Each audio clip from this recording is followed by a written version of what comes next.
ജിദ്ദയിൽ വീണ്ടും ശക്തമായ മഴ പെയ്തു. നഗരത്തിൽ പല ഭാഗത്തും ഗതാഗതം തടസ്സപ്പെട്ടു. ശക്തമായ മഴയാണ് കഴിഞ്ഞ ദിവസം വീണ്ടും ജിദ്ദയിലുണ്ടായത്. നഗരത്തിൽ പല ഭാഗത്തും റോഡുകളിൽ വെള്ളം കയറി ഗതാഗതം തടസ്സപ്പെട്ടു. നിരവധി കെട്ടിടങ്ങളിലും വ്യാപാര സ്ഥാപനങ്ങളിലും വെള്ളം കയറി. വിദ്യാഭ്യാസ സ്ഥാപനങ്ങൾക്കെല്ലാം അവധി നൽകിയിരുന്നു. ഓഫീസുകളിലും വ്യാപാര കേന്ദ്രങ്ങളിലും എത്തിയ ജീവനക്കാരുടെ എണ്ണം പോലും വളരെ കുറവായിരുന്നു. നിരവധി വാഹനാപകടങ്ങൾ റിപ്പോർട്ട് ചെയ്യപ്പെട്ടിട്ടുണ്ട്. മദീന റോഡിനും കിങ് ഫഹദ് റോഡിനുമിടയിൽ കിങ് അബ്ദുള്ള പാലത്തിനു താഴെയുള്ള ദൃശ്യമാണിത്. ഇവിടെ ഗതാഗത തടസ്സം ഒഴിവാക്കുന്നതിനുള്ള ശ്രമത്തിലാണ് അധികൃതരിപ്പോൾ. ജിദ്ദയിലെ ഇന്ത്യൻ കോൺസുലേറ്റിനകത്തും വെള്ളം കയറി നിരവധി ഫയലുകൾ നശിച്ചു. കോൺസുലേറ്റിന് ശനിയാഴ്ച അവധിയായിരുന്നു. അൽസാമിർ, അൽ ജവാദ്, ബുറൈമാൻ, അൽസഫ, അൽ നഹദ, റിഹൈലി തുടങ്ങിയ ഭാഗങ്ങളിലാണ് ഏറ്റവും കൂടുതൽ മഴ ലഭിച്ചത്. അടിയന്തര സഹായങ്ങൾക്കായി സിവിൽ ഡിഫൻസ് വിഭാഗം റബ്ബർ ബോട്ടുകളും ഹെലികോപ്റ്ററുകളും ഉപയോഗിക്കുന്നുണ്ട്.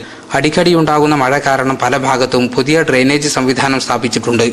നൂറുകണക്കിന് ഡ്രെയിനേജ് ട്രക്കുകൾ ഉപയോഗിച്ച് വെള്ളം പമ്പ് ചെയ്ത് ഒഴിവാക്കുകയാണിപ്പോൾ. മഴ മൂലം നഗരത്തിലെ പല റോഡുകളും ഗതാഗത യോഗ്യമല്ലാതായി. ഗതാഗത തടസ്സം നീക്കുന്നതിനുള്ള തീവ്ര ശ്രമത്തിലാണ് അധികൃതർ. Jaleel Kannamangalam, Asianet news, Jeddah.